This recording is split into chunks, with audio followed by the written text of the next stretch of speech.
I'm Audrey, and I've always been the second best in my family. My sister, Sarah, is 5 years older than me and has always been the golden child. From the moment I can remember, everything in our house revolved around her. Sarah got the best of everything, and I got the leftovers. She went to some fancy private school while I was stuck in the local public one. Don't get me wrong, my parents made good money, but apparently not enough for both of us to have nice things. I discovered my love for drawing when I was about 8. I'd spend hours sketching in my room, trying to capture the world around me on paper. When I showed my parents my drawings, hoping they'd be proud, Dad just shrugged. "That's nice, Audrey, but don't waste too much time on it. You need to focus on getting a real job someday. You're not as academically inclined as your sister." Those words stung, but I didn't let them stop me. I started looking up drawing tutorials online, using my allowance to buy cheap art supplies. I'd hide in my room, painting and sketching, dreaming of the day I could show the world my art. Meanwhile, Sarah was the star of the family. Mom and Dad threw money at her like it was going out of style.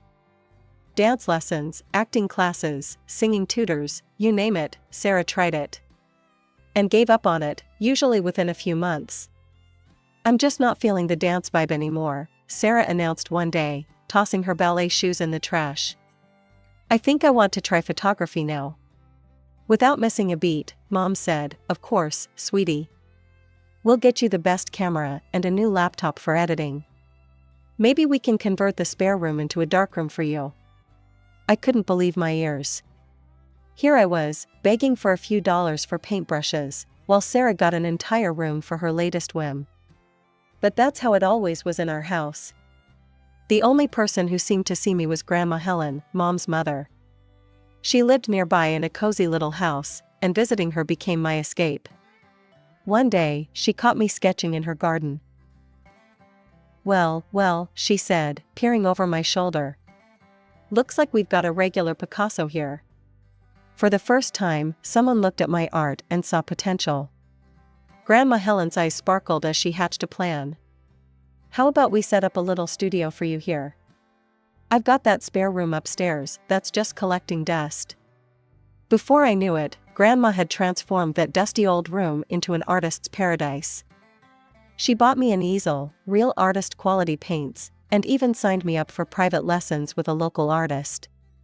As the years rolled by, the gap between Sarah and me only widened. Our living room turned into a shrine to Sarah's so-called achievements.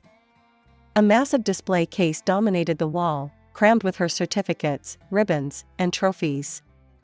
Most of them were participation awards, but you'd think she'd won Olympic gold the way our parents fawned over them. One day, I timidly approached Mom with a small painting I'd done. It had just won first place in a local art competition. "Hey, Mom? I was wondering if maybe we could put this up somewhere." Mom barely glanced at it. "Oh, that's nice, honey. But where would we put it? The wall's already full of Sarah's things. Maybe you can keep it in your room?" I retreated, clutching my painting. My room became my gallery, walls plastered with artwork that no one but me and Grandma Helen ever saw. When Sarah graduated high school, you'd have thought royalty was going off to college. Mom and Dad spared no expense, sending her to the most prestigious university they could find. They even rented her a luxury apartment near campus. With Sarah gone, you'd think I'd get more attention. Fat chance. Mom and Dad spent hours every day video chatting with her, cooing over her latest adventures. Meanwhile, I was lucky if they remembered I existed at dinner time. Then, like a hurricane, Sarah burst back into our lives. She'd barely graduated when she showed up on our doorstep with a guy in tow. "Mom, Dad," she squealed. "Meet Jake, my husband." Mom and Dad, instead of asking the obvious questions, like, "Oh, I don't know," why they weren't invited to the wedding, just embraced them both. "Oh, sweetie, we're so happy for you," Mom gushed. "Welcome to the family, son." Dad slapped Jake on the back. I stood in the background, invisible as always. Congrats, I guess," I muttered. Sarah barely acknowledged me. "Thanks. Oh, by the way, Jake's going to be living with us for a while. That's cool, right?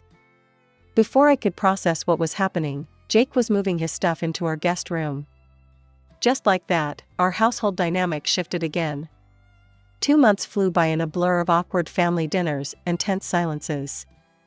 Sarah and Jake had taken over the house like a pair of entitled royals, and I was counting down the days until I could escape to college. Then, one evening, Dad called me into the living room. "Audrey, we need to talk." My stomach dropped. Nothing good ever came from those words in this house. Mom and Dad sat on the couch, with Sarah and Jake lounging nearby. I perched on the edge of an armchair, feeling like I was facing a firing squad. Dad cleared his throat. "Audrey, you know we've been saving for your college fund." I nodded, a glimmer of hope rising in my chest. Maybe they were finally going to do right by me. "Well," he continued, "we've decided to give that money to Sarah instead." The world stopped. I must have misheard. "What?" Mom jumped in, her voice sickly sweet. "Sweetie, Sarah needs it more. She's married now, starting a family. We have to think about their future." I looked at Sarah, who couldn't even meet my eyes. Jake just smirked. The injustice of it all hit me like a tidal wave. "Are you kidding me? You've given Sarah everything her whole life, and now you're taking away the one thing you promised me?" "Watch your tone, young lady," Mom snapped. "You should be grateful we're not charging you rent for living here and eating our food all these years." I couldn't believe what I was hearing. Grateful? For doing the bare minimum as parents? Dad stood up, his face red. "That's enough. You're an adult now, Audrey, it's time you started acting like one." He disappeared into the hallway and returned with a new suitcase. He dropped it at my feet with a thud that echoed through my soul. "Consider this your graduation gift," he said coldly. "Pack your things and get out, tonight." I looked at each of them in turn, Dad's stern face, Mom's averted eyes, Sarah's guilty expression, Jake's smug grin. Not one of them spoke up for me. In that moment, something inside me broke. And in its place, a steely resolve took root. Without a word, I grabbed the suitcase and marched to my room. As I threw my belongings into it, I could hear Sarah's excited chatter through the wall. "Oh my God, Jake. We can turn Audrey's room into my walk-in closet. I've always wanted one of those." Tears stung my eyes, but I refused to let them fall. I wouldn't give them the satisfaction. In less than an hour, I had packed up 18 years of my life. I took one last look around the room that had been my sanctuary, my prison. Then, without saying goodbye, I walked out the front door. I stumbled up to Grandma Helen's porch, dragging my suitcase behind me. Before I could even knock, the door flew open, and there she was, arms outstretched. "Oh, Audrey," she said, pulling me into a fierce hug. "I'm so sorry, sweetheart." I broke down then, ugly sobs racking my body as Grandma held me. She guided me inside, sat me on her worn but comfortable couch, and listened as I poured out the whole sordid tale. When I finished, Grandma's eyes were blazing. "Those fools," she muttered. Then she took my hands in hers. "Audrey, listen to me. You're staying here, and we're going to figure this out together." I slept fitfully that night, but when I came downstairs the next morning, Grandma was at the kitchen table, surrounded by papers and her laptop. "Sit down," she said, pushing a mug of coffee towards me. "We're planning your college education, I'm paying for it. Now, let's find you a proper art school." Over the next few weeks, Grandma and I pored over college brochures and websites.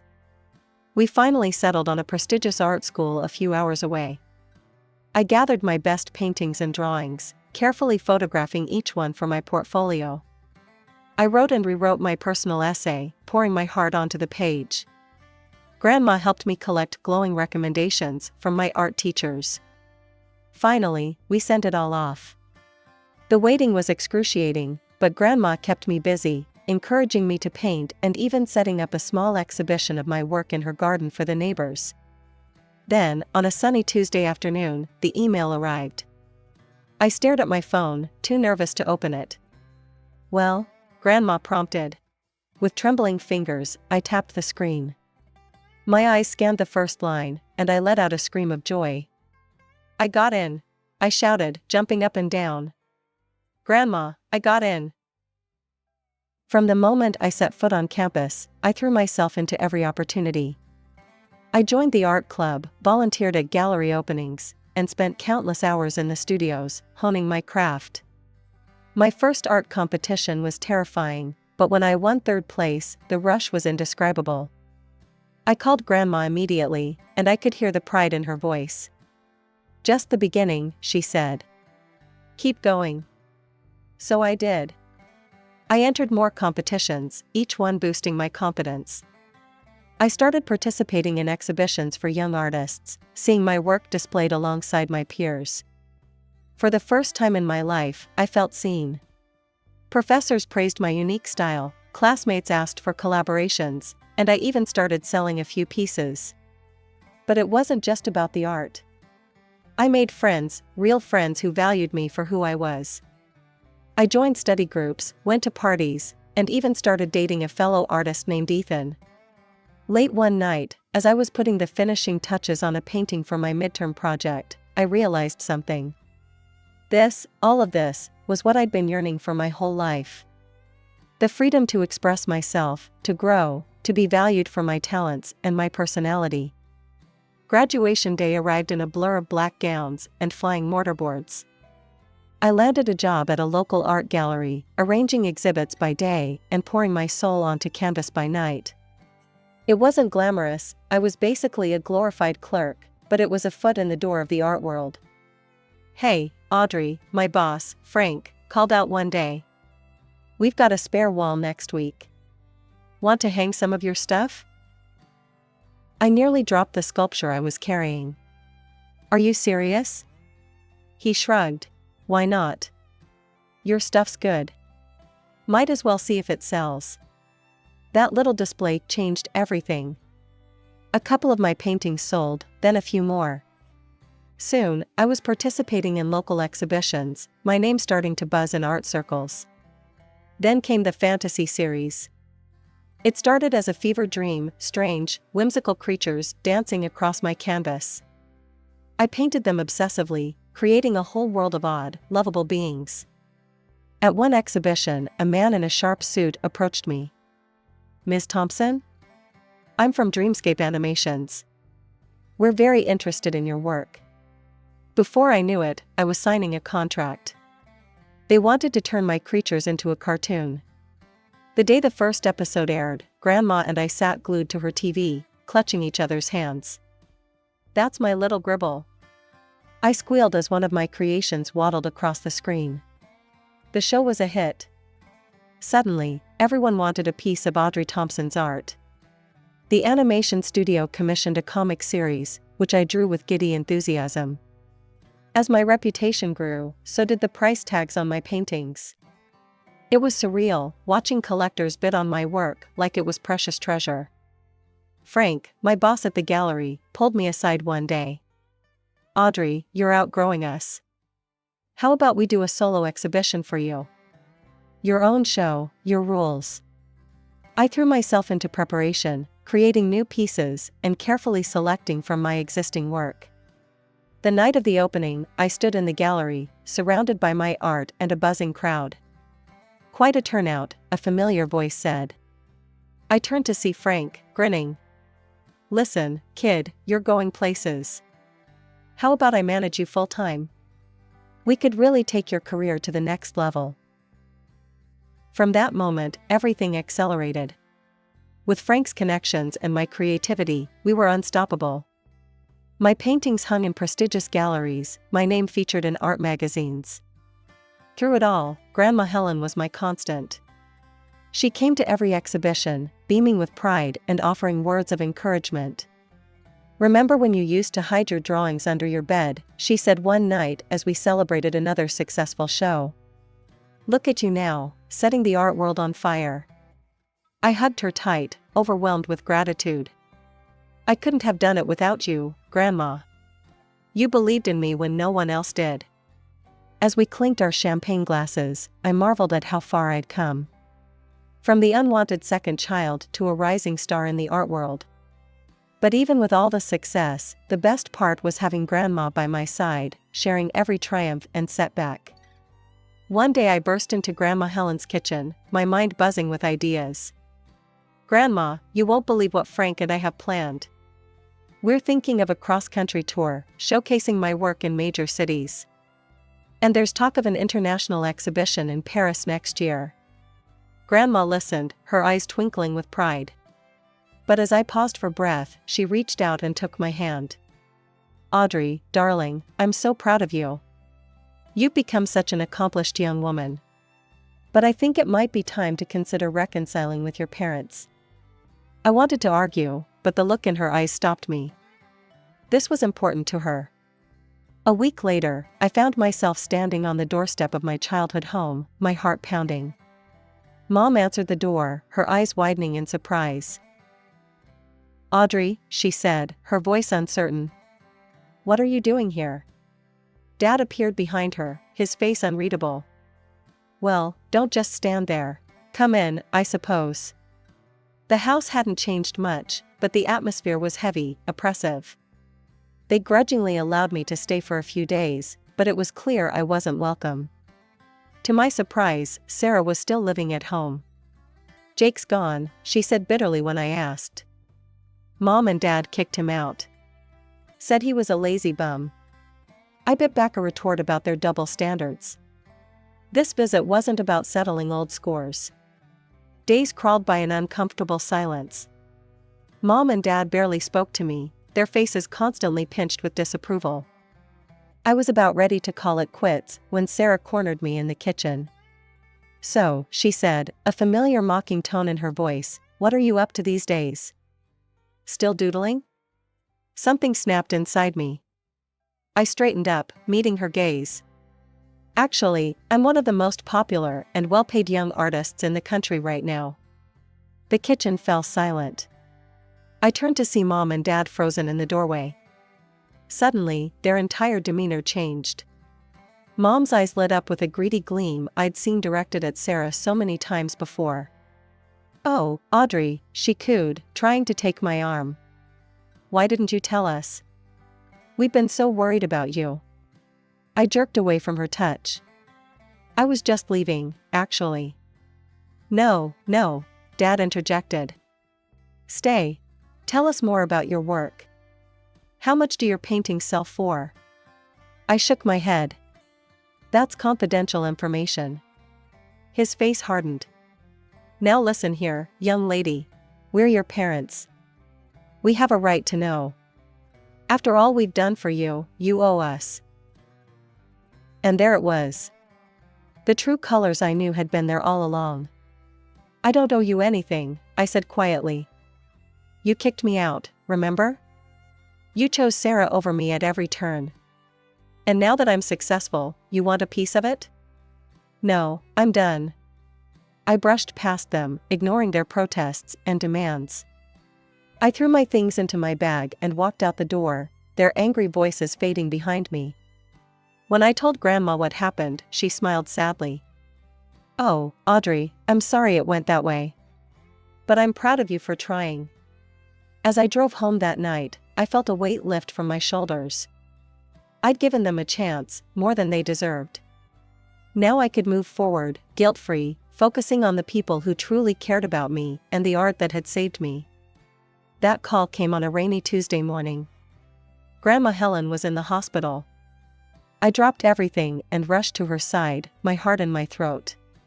For weeks, I barely left her room. I held her hand, told her stories, and tried to repay a fraction of the love and support she'd given me over the years. But in the end, she was gone. I threw myself into organizing the funeral, grateful for the distraction from my grief. It was a beautiful service, filled with people whose lives Grandma Helen had touched. I stood alone by her grave long after everyone else had left, feeling more lost than I had in years. 2 weeks later, I received a call from a notary. "Ms. Thompson, we need to discuss your grandmother's will." I sat in the sterile office, numb, as the lawyer read out the details. And to my beloved granddaughter, Audrey Thompson, I leave all my worldly possessions, including my house and savings." I couldn't believe it. Grandma Helen had left me everything. I was just starting to find my footing again when Sarah showed up on my doorstep. "Audrey," she said, her eyes red-rimmed. "I need your help. I'm pregnant. I left Mom and Dad, I couldn't take their nagging anymore. But now I have nowhere to go, no money." I listened, a mix of pity and suspicion churning in my gut. "Sarah, I'm sorry you're in this situation, but what do you expect me to do?" "Give me my share," she demanded. "I need Grandma's money." I shook my head. "There is no your share, Sarah. Grandma left everything to me." Her face contorted with rage. "That's not fair. You must have tricked her, you thief. I'll take you to court, you'll see." I slammed the door, my hands shaking. But it wasn't over. The next day, Mom called. "Audrey, be reasonable," she wheedled. "Your sister needs help. We're family, you owe us."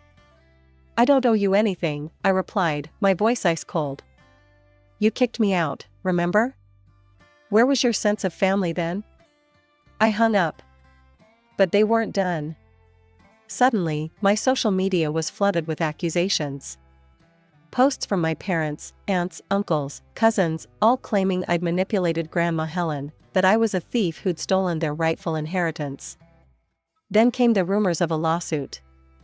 Apparently, Sarah and my parents had gone to a lawyer, convinced they could challenge the will. But as quickly as the rumors started, they died down. The law was clear, Grandma Helen's will was ironclad. Through it all, I clung to Grandma's last words to me. "Be strong. Keep painting your dreams." And that's exactly what I did. I poured my pain and anger into my art, creating some of my most powerful pieces yet. 2 years flew by in a whirlwind of color and creativity. My paintings hung in prestigious galleries across the country, my name was featured in art magazines, and I even did a few TV interviews. It was surreal, seeing my face on the screen, talking about my journey and my art. But even as I reveled in my success, a shadow lurked at the edges of my life. Despite their failed attempts to challenge Grandma's will, my parents and Sarah hadn't given up their campaign of harassment. I'd learned to ignore it, to focus on my art and the positive relationships in my life. Then came the night of my biggest exhibition yet. The gallery was packed, the atmosphere electric. I stood in the center of the room, surrounded by my latest works, feeling on top of the world. "Audrey, darling, this is your best show yet," Frank gushed, clapping me on the back. That's when I saw them. Mom and Dad, pushing through the crowd, their faces twisted with rage. Before I could react, Mom had uncapped a can of paint and flung it at my centerpiece. "Thief," Dad bellowed as the red paint dripped down the protective glass. "She stole our money." The room erupted into chaos. Security guards rushed in, wrestling my parents towards the exit. Guests whispered and pointed, their shocked faces illuminated by camera flashes. I stood frozen, my heart pounding. This was supposed to be my moment of triumph, and they'd turned it into a circus. As the guards escorted my parents out, Mom's shrill voice echoed through the gallery. "She tricked her grandmother. That money should have been ours." The exhibition was effectively over. Even though the paintings were undamaged, thanks to their protective coverings, the mood was shattered. As I watched the last guests trickle out, something inside me hardened. Enough was enough. The next morning, I marched into a lawyer's office. "I want a restraining order," I said, my voice steady. "And I want to sue for defamation." I laid out everything, the social media harassment, the threatening messages, the scene at the gallery. The lawyer listened, his expression grave. "We have a strong case," he assured me. "They've gone too far." The legal process was grueling, but I stood my ground. In the end, the judge ruled in my favor. My parents and Sarah were legally barred from contacting me, or coming near me or my property. The defamation suit was settled out of court, with a public retraction of their claims. As I left the courthouse, I felt a weight lift from my shoulders. For the first time in years, I could breathe freely. In the months that followed, I threw myself into my work with renewed passion. I traveled the world, finding inspiration in bustling cities and quiet villages alike. My exhibitions became events, celebrated in the art world and beyond. But more than the fame or the money, I found joy in giving back. I started a program offering free art classes to kids from low-income families, remembering how art had been my lifeline. Years have passed since that day in court. I haven't spoken to my parents or Sarah since, and I don't intend to. Some bridges, once burned, are better left in ashes. But I'm not bitter. I'm grateful. Grateful for Grandma Helen, who believed in me when no one else did. Grateful for the struggles that shaped me and the triumphs that followed.